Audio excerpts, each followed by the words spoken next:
Salut la compagnie, c'est Jules Melon et aujourd'hui dans un procédé critique à la sortie du cinéma dans la Melon Mobile et très fatigué avec la gorge en feu.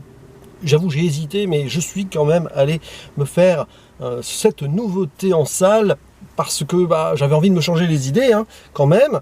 Le nouveau Michael Bay, alors peut-être que c'est pas le métrage le plus reposant à voir quand on est pas en grande forme, mais c'est pas grave, pourquoi pas. J'ai donc tenté Ambulance, un nouveau film où ça fait boum. Ouais, bon, entre autres, un film d'action, thriller, un film de casse, poursuite et tout, qui réunit au casting dans les rôles principaux Jake Gyllenhaal, ou Gyllenhaal comme vous voulez.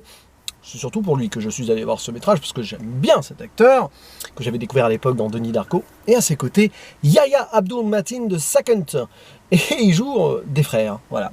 Citons aussi la présence de Elsa Gonzalez, pour ce qui est en fait un remake d'un film danois, que je n'ai pas vu.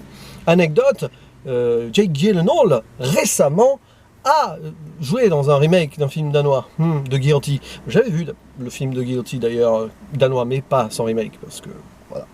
Bref, ici, c'est une histoire assez rocambolesque sur le papier quand même, puisque on va suivre deux frères, qui sont pas des vrais frères de sang, l'un a été adopté et tout. L'un qui est ancien militaire, marine, qui revient de l'Afghanistan, pas en grande forme, surtout parce que son épouse a un cancer et il n'y a qu'un traitement expérimental qui pourrait la sauver. Il a besoin de 230 000 $. Il essaye de faire jouer ses assurances, ça ne marche pas, le système américain étant ce qu'il est. Et du coup, il accepte la proposition pas honnête du tout de son frère, qui s'appelle Danny, qui est on va dire, un fils de son père, pour dire, parce que celui-ci était ancien gangster haut placé, et le petit derrière, qui a bien grandi maintenant, essaye de faire la même chose, donc il a des petites histoires à droite à gauche, sauf que là, visiblement, il va aller plus loin et tenter un braquage d'une banque pour dérober des millions et des millions de dollars. Et donc, il avait besoin d'un homme, et il va demander à son frère de l'aider, puisque son frère a besoin d'argent. C'est un peu... pourquoi pas. Et donc, ils vont faire ce braquage qui va pas bien se passer du tout. Même qu'ils vont tirer sur un policier. Alors, je ne dis pas lequel des deux le fait, parce que c'est intéressant.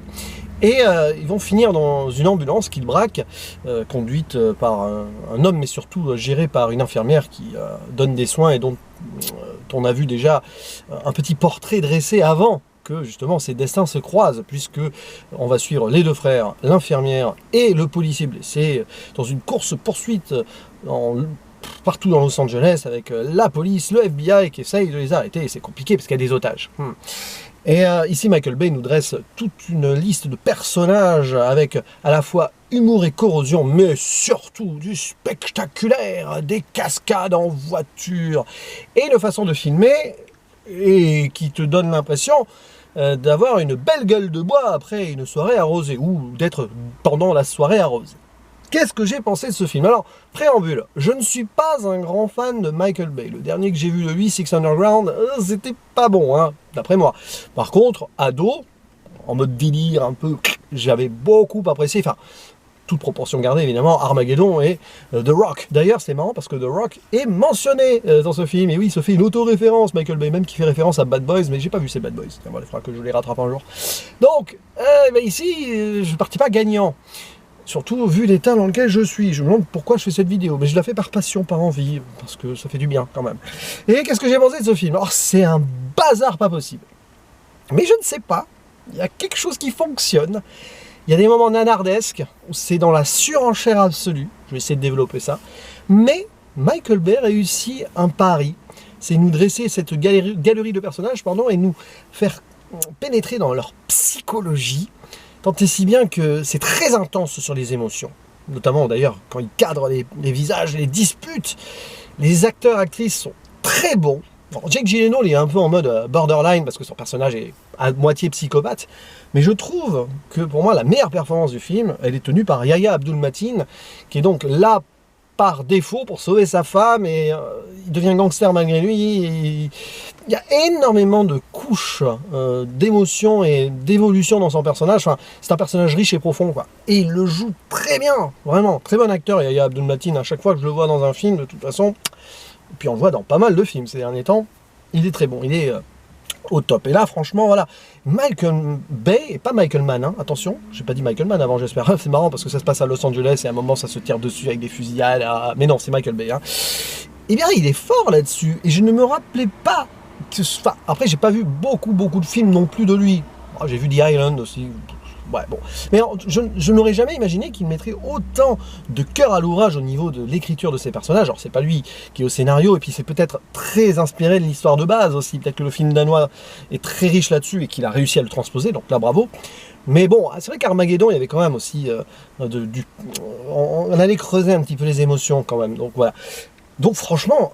Waouh, là-dessus, ça fonctionne. Du coup, à la fin, on est en apnée, on se demande comment ça va se terminer, comment ils vont ou pas s'en sortir. On a presque le syndrome de Stockholm que l'infirmière a à un moment dans le film en s'attachant à ses anti-héros, plus ou moins, parce que quand même, hein, parce que leur cause, entre guillemets, est potentiellement noble, enfin celui de l'ancien marine, quand même. Donc, c'est assez ambivalent, j'aime bien hein, quand ça joue là-dessus, sur la psychologie, toi aussi, de spectateur derrière, tu te dis, ouh, quand même. Après, c'est un film très généreux qui a les défauts de sa générosité. Alors par contre, la mise en scène, j'allais dire originale, oui. Franchement, Michael Bay donne tout, mais clairement. Peut-être un peu trop, c'est très chavirant, c'est presque saoulant, hein, presque au premier sens du terme par moment. L'utilisation excessive de drones, alors à certains moments c'est génial, quand ils rasent l'action comme ça avec la caméra, mais des fois tu as des plans retournés qui retournent des buildings. Ça par exemple, je trouve à plus d'un moment que ça ne sert à rien, que c'est de l'esbrouf. À d'autres moments, on est au sein du sujet, et paf, en plein milieu du spectaculaire, oui, mais tu vois que sur des petits passages, c'est là pour faire joli, pour montrer, voilà, j'aime bien filmer avec mon drone, et oh là là, c'est spectaculaire. Oui. Par contre, au moins, on n'a pas d'effet numérique dans ce film. Tout est réel, palpable, réaliste. Il y a même un côté quasi docu avec les scènes d'opération. Il y a même une scène de Dr Maboul, si vous connaissez ce jeu, à grandeur nature. Voilà. Donc là, au moins, je salue cette performance-là, parce que c'est du... Voilà, c'est palpable, tu peux presque toucher ce qui se passe, tu as même toi des fois la main dans le cambouis, ou plus c'est affinité, parce que vraiment, ça me donne envie de manger une bonne petite rate avec des fèves au beurre ce soir, enfin espérons que le mal de gorge soit passé d'ici là. Non, sérieusement, oui, voilà, alors évidemment à certains moments c'est très relou. Il y a aussi l'humour qui peut ou pas passer par moment, parce que tous ces voilà, FBI contre la police à un moment, avec le chef de la police, l'intervention brigade spéciale, un peu droitard à l'ancienne, avec son gros chien, un gros chien, il y a un chien, oui, bon moment, face au gars du FBI un peu plus progressiste, un peu bobo et tout, donc voilà. Non, il y a des petits trucs qui servent strictement à rien, mais au moins ça donne de la couleur à tout cela, et on s'intéresse même un peu indirectement, sans le vouloir, à des personnages très secondaires. Il y a aussi l'équipier du policier qui a été blessé, qui a cette quête-là de venger son pote. Et puis le personnage de l'infirmière, enfin, oui, on peut dire que c'est une infirmière, enfin, elle travaille dans l'ambulance, qui au début, voilà, on sent qu'elle est acharnée à son travail, mais qu'elle ne va pas au bout, qu'elle passe à autre chose. Et en fait, ce film va être pour elle une humanisation de son métier, voilà, parce qu'on sent qu'elle a vécu des trucs pas forcément terribles, enfin c'est pas très creusé, mais voilà, au moins on a des évolutions dans le film, et c'est ça qui est intéressant.